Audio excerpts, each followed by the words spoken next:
Alors donc dans ces critiques du syncrétisme, de la raison syncrétique, pour paraphraser Kant ou même Sartre, eh bien, je dirais que nous faisons abstraction de deux paramètres essentiels, à savoir,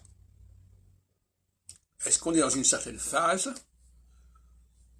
à un moment donné, est-ce que l'humanité est dans une certaine phase, est-ce que la société est dans une certaine phase, et qu'à un autre moment, elle va passer à l'autre phase.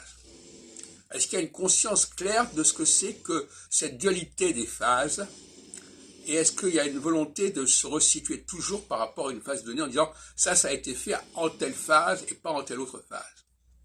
Là aussi, il y a une espèce d'échec de la pensée syncrétique parce que on n'y parvient pas.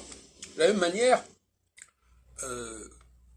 la phase syncrétique interdit de parler des origines, parce que les origines, ça divise.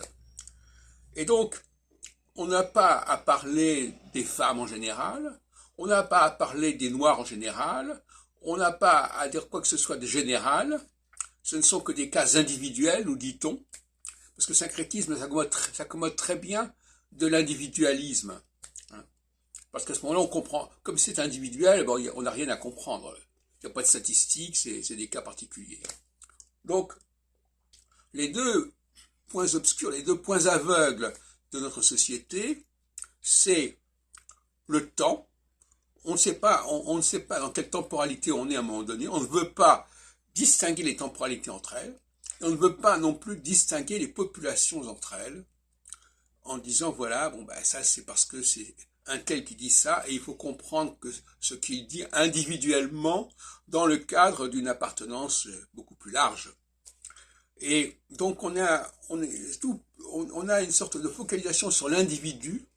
Et l'individu, c'est typiquement syncrétique, l'individu. C'est n'importe quoi, l'individu.